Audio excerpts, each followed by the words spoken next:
Bienvenue au Salon Rennes 2024, un salon dédié à l'innovation et à la technologie au service des professionnels de l'immobilier.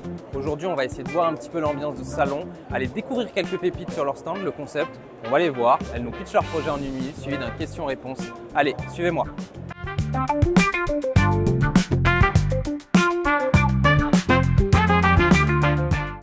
Bonjour Martin. Bonjour. Merci de nous accueillir sur ton stand. Plaisir. Alors, l'idée aujourd'hui chez nous, c'est on passe voir un petit peu des entreprises qui sont innovantes et qu'on aimerait présenter un petit peu à notre audience. La première chose, c'est 1 minute. Pitch-nous un peu ta boîte et raconte-nous ce que tu fais. Ça marche. Donc nous, chez Lokimo AI, notre mission, c'est de permettre une compréhension exhaustive du territoire de la façon la plus simple et rapide possible. Donc quand je parle de compréhension du territoire, je parle vraiment du territoire dans son ensemble. Donc ça va être à la fois les marchés immobiliers, mais aussi la réglementation, la géotechnie et même la biodiversité et les écosystèmes. Donc on travaille principalement aujourd'hui avec des promoteurs, des investisseurs, des bailleurs, et maintenant aussi des assurances et des banques, c'est un peu plus récent.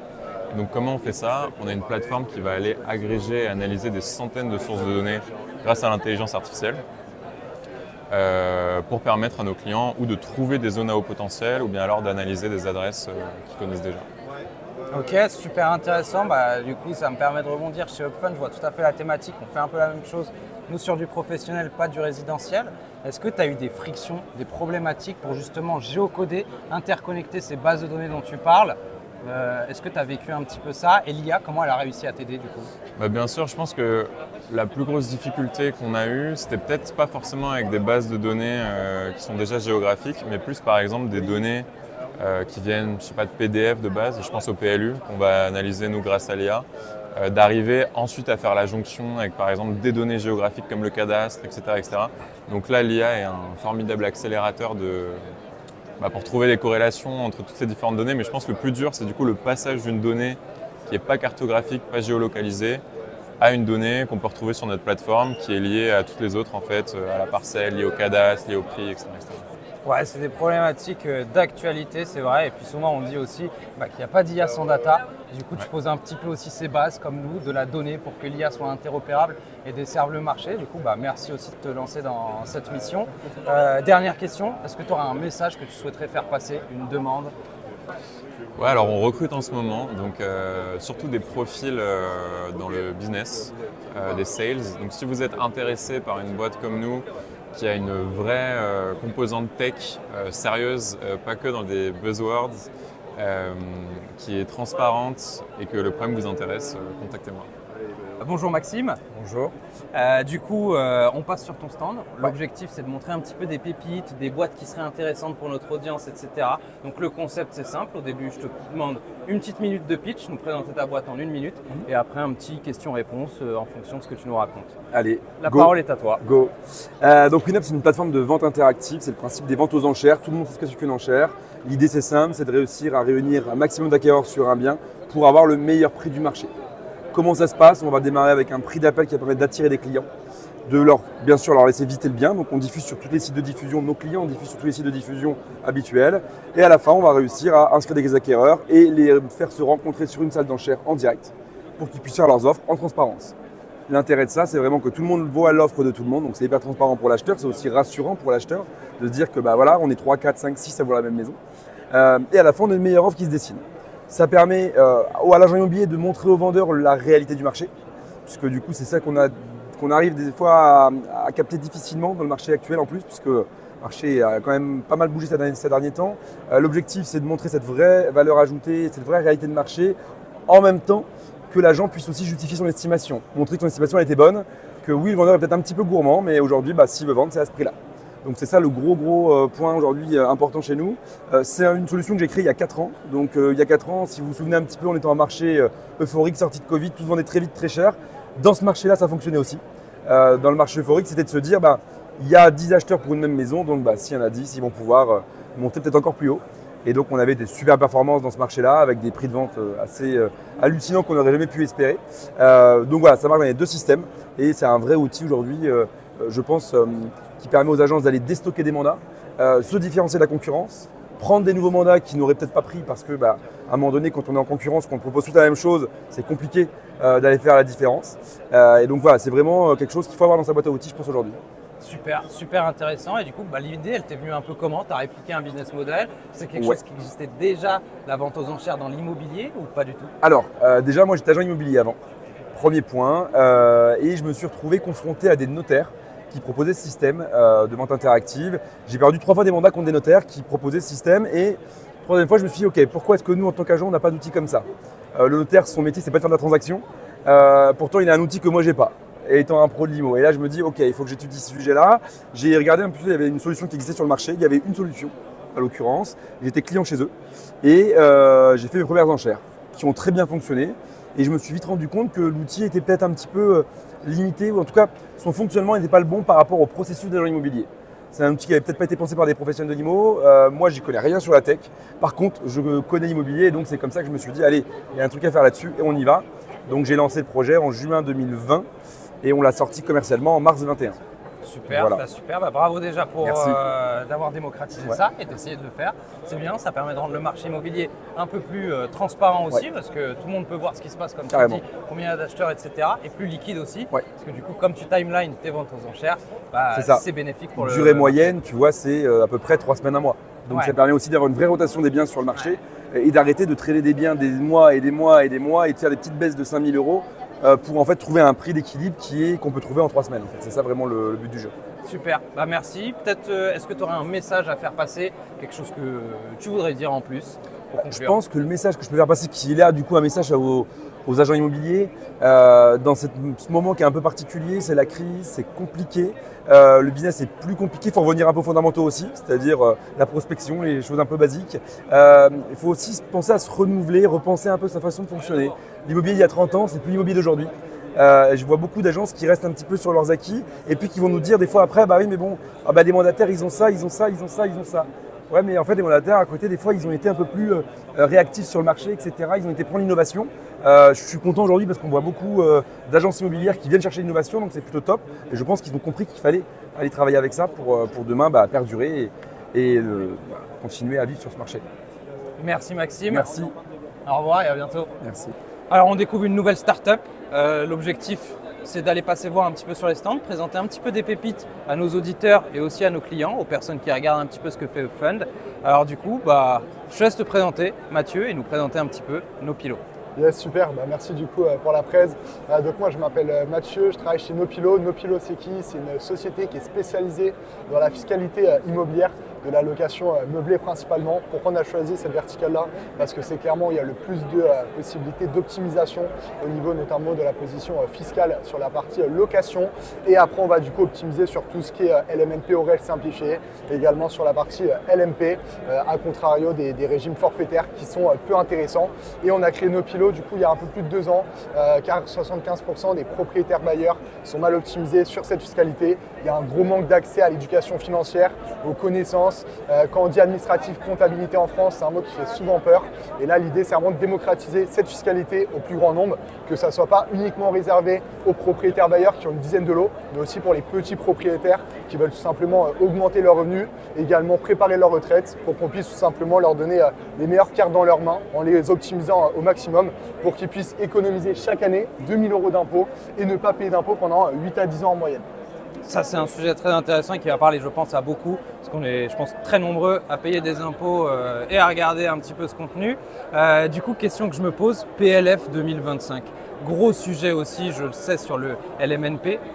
Qu'est-ce que vous en pensez, vous? Ouais, très bonne question. Donc, projet de loi de finances 2025, il y a beaucoup de personnes qui en parlent et c'est pour ça qu'on a vraiment un rôle primordial à jouer, notamment en fait d'anticiper, de voir un petit peu qu'est-ce qui va se passer ou pas. Aujourd'hui, on entend un petit peu tous les sons de cloche. Il y a énormément d'amendements qui sont en train de passer de jour en jour, mais pour l'instant, ce qu'il faut comprendre, c'est que rien n'est déterminé.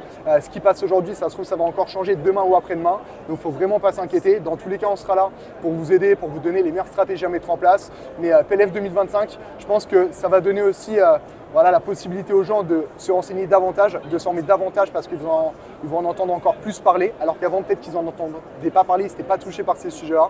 Et du coup, ça va leur donner aussi la possibilité de pouvoir se former, monter en compétence sur ces sujets qui sont primordiaux. Et on aura un rôle d'expert à jouer, notamment avec la team partnership et la team aussi B2C, partie expert, audit fiscal, pour vraiment apporter un maximum de valeur aux partenaires et aux clients. Merci pour tes réponses. Est-ce que tu aurais un dernier message à faire passer? Ouais, mais écoutez, dernier message, renseignez-vous, prenez de l'avance, montez en compétence sur le sujet de la fiscalité parce que ça peut nuire à la rentabilité de votre bien ou également, à contrario, bien l'optimiser. Donc clairement, n'hésitez pas à nous contacter. Moi, je vous invite vraiment à prendre le temps d'échanger avec un expert. C'est offert. Donc voilà, allez-y quoi. Merci Mathieu. Merci beaucoup. Bonjour Kevin. Bonjour.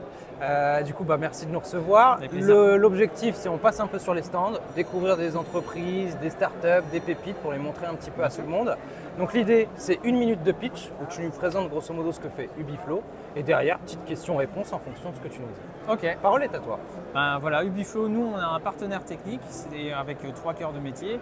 Le premier est historique depuis maintenant près de 20 ans. Ça va être la multidiffusion des annonces, c'est-à-dire qu'on va créer et gérer des passerelles de diffusion entre un logiciel métier ou à défaut un logiciel de saisie ou un CRM pour diffuser via justement des passerelles vers le ou les différents portails immobiliers avec lesquels les clients sont abonnés à abonnement. Nous, on agit vraiment en tant que tiers de confiance, autant pour justement les logiciels que les différents portails immobiliers que les clients. Notre deuxième métier, ça va être directement la gestion centralisée des leads qui sont issus de ces différents portails immobiliers pour les intégrer directement soit dans un logiciel, soit dans un CRM, soit dans un outil maison, pour justement centraliser l'ensemble de ces leads pour faciliter leur gestion et harmoniser les données. Et notre dernier métier, ça va être la gestion automatisée des annonces directement sur les réseaux sociaux avec une intelligence artificielle qui va récupérer les annonces et les diffuser quotidiennement sur Facebook, Instagram, LinkedIn, mais aussi Google. C'est marrant ça. En quoi ça sert de diffuser sur Google? Alors l'intérêt de diffuser sur Google, c'est outre le fait de pouvoir potentiellement récupérer des leads, ça va permettre de travailler non seulement l'image de marque en mettant les annonces directement dessus, mais surtout le référencement. Le référencement, c'est le nerf de la guerre.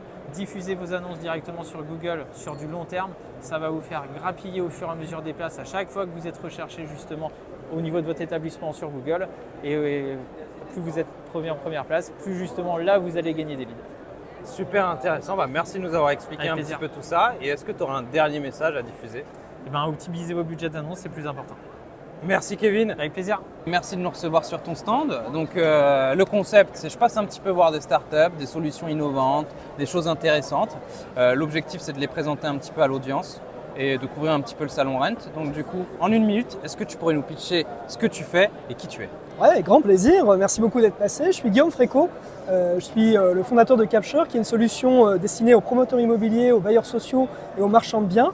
Nous, en gros, on aide ces professionnels-là dans la recherche de la matière première, qui sont les biens où réaliser leurs opérations.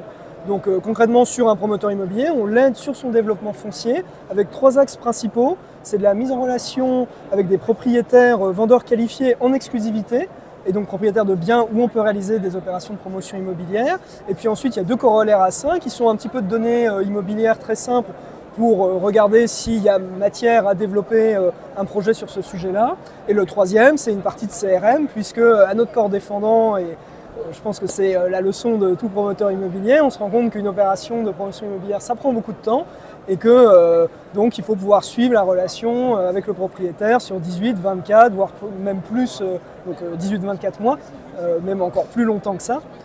Et donc on a développé aussi une fonction de CRM assez intuitive, assez simple, que quelqu'un même sur le terrain peut utiliser après avoir eu sa conversation, pas toujours agréable, avec la mamie qui possède le bien sur lequel on pourrait réaliser l'immeuble, ou alors rénover carrément le bâtiment.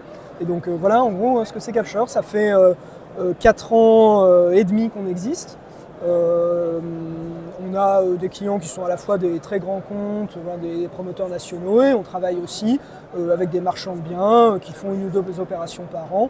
Donc on sert tout le panel dans l'industrie. Super intéressant. Et du coup, ton avis un petit peu sur la promotion actuellement? Comment ça se passe? Que c'était pas top. Et maintenant alors? Moi je pense qu'on a touché le fond cet été. Alors voilà, le fond était bien vaseux et la chute a été douloureuse pour tout le monde. Mais moi je sens qu'il y a des signaux positifs depuis le mois de septembre. Il y a malheureusement des entreprises de promotion qui vont vraiment pas bien et c'est jamais un plaisir à voir, des clients comme ça qui vont pas bien. Mais on sent aussi qu'il y a toute une partie de l'industrie qui a réglé ces problèmes, c'est-à-dire qui a trouvé des solutions pour commercialiser ces logements ou qui en tout cas recommence à avoir un flux de commercialisation et qui donc a le réflexe qui est normal de se dire ok, je suis en train de commercialiser, mais si aujourd'hui je ne trouve pas de foncier, je ne trouve pas d'opération à réaliser, en fait je suis mort à la sortie concrète de la crise. Et donc on est très heureux de voir que beaucoup d'acteurs se retournent vers nous pour les assister dans cette reprise, et justement en essayant aussi d'avoir un outil de performance qui est exactement la mission de Capture, accompagner la performance des développeurs immobiliers et des développeurs fonciers plus précisément. Et selon toi, alors quel est l'enjeu pour les promoteurs demain? L'enjeu c'est toujours le même et je suis content de l'entendre, c'est leur nerf de la guerre, c'est trouver l'endroit où ils peuvent réaliser l'opération et réussir à signer avec le propriétaire. C'est le truc le plus dur pour un promoteur immobilier. Et une fois qu'on a ça, il y a encore beaucoup d'emmerdes qui suivent et c'est un métier vraiment de résilience et de combat, la promotion immobilière. C'est pour ça qu'on les aime bien, on a les mêmes valeurs. Mais le truc le plus affreux, c'est vraiment ça, trouver le propriétaire, réussir à déposer le permis de construire. Ensuite, le reste, ça se passe toujours difficilement, mais on finit par y arriver. Bah écoute, merci pour ces explications. Est-ce que tu aurais un dernier message que tu voudrais faire passer?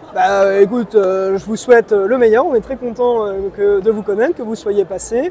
Et puis, j'adresse ce message à tous les entrepreneurs de la PropTech. Il faut tenir et c'est dans ces moments-là, c'est dans la tempête qu'on reconnaît les bons capitaines. Donc courage les amis. Alors bonjour. Du coup, on est là pour présenter un petit peu à toi. L'idée de ce concept, c'est que je passe un petit peu sur les stands, présenter des entreprises, des startups innovantes, des petites pépites à notre audience.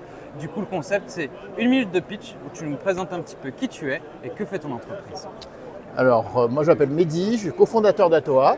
Atoa, c'est un modèle de tokenisation immobilière qui opère aujourd'hui en France avec un modèle qui est propre. Donc, on identifie des projets, on construit un business plan, on les présente sur notre plateforme et nos clients souscrivent par part de 50 €. Donc, ils mettent le nombre de parts qu'ils veulent, mais le prix d'émission de la part au départ, c'est toujours 50 €. C'est le nombre de jetons qui va évoluer, mais le prix de la part est toujours à 50. Et donc, qu'est-ce qu'un client achète chez nous quand il achète cette part de 50 €? On va aussi apprendre des choses aujourd'hui. Donc, il va acheter d'un côté un pourcentage du cash que le bien génère chaque mois. Et de l'autre côté, il va acheter un droit de propriété sur l'actif immobilier et il va acheter ça via un véhicule qui s'appelle une fiducie sûreté. Alors là, gros mot. Donc, qu'est-ce que c'est qu'une fiducie sûreté? C'est la version européenne du trust. Donc, c'est un véhicule qui va être fait pour prendre la propriété notariale d'un actif et qui va porter cette propriété pour le compte de ce qu'on appelle les bénéficiaires. Et donc chez nous, détenir une part, un token, c'est détenir un droit de bénéficiaire sur la fiducie propriétaire du bien. D'accord, super intéressant. Et du coup, la question que je me pose, c'est le jour où je veux vendre, comment je fais? Alors pour l'instant, pour vendre, il faut faire une transaction de gré à gré, donc il faut trouver un acheteur. Mais on est en train de travailler, ça fait 2 ans qu'on travaille avec l'autorité des marchés financiers pour obtenir un statut juridique et réglementaire qui nous permettrait d'opérer ce qu'on appelle un marché secondaire facilité. Mais c'est une démarche qui est encore en cours, donc c'est notre objectif, mais ce n'est pas opérationnel aujourd'hui. Donc on ne peut faire que du gré à gré. Ok, parce que c'est vrai qu'il y a tout cet aspect un peu réglementaire où on sait que nous en Europe, on aime beaucoup la réglementation. Du coup, est-ce que tu as un avis spécifique là-dessus? Alors, la réglementation en Europe, c'est comme tout, elle est trop loin parce qu'on est dans la protection extrême de l'investisseur. Mais l'investisseur, il a aussi sa culture, il se forme et il peut avoir son jugement. Donc on n'est pas non plus obligé de mettre des verrous partout. Parce qu'à force de mettre des verrous, on met des difficultés pour les entreprises, on met des coûts liés à la réglementation. Qui dit coût sur la réglementation, c'est un coût qu'on répercute à l'investisseur. Et puis au bout d'un moment, tout le monde est perdant. Donc, c'est une réglementation qui est intéressante parce qu'elle protège beaucoup, qu'elle met un niveau d'exigence élevé sur les entreprises, mais quand on va trop loin, c'est finalement au détriment de l'investisseur. C'est vrai que souvent quand on pense investissement, on pense risque. Donc c'est vrai que tu as tout à fait raison en nous disant que l'Europe, la cadenasse peut-être un peu trop cette partie. Écoute, merci de t'être prêté à cette interview. Est-ce que tu auras un dernier message à faire passer? Si j'en ai un seul, c'est vous raconter pourquoi Atoa s'appelle Atoa. Nous, on est là pour permettre à plein de gens de se mettre ensemble pour réaliser de grandes choses. Si un jour vous allez surfer aux îles Samoa et que vous entendez Atoa, c'est pas qu'on l'a tokenisé aux Samoa, c'est que là-bas, ça veut dire ensemble.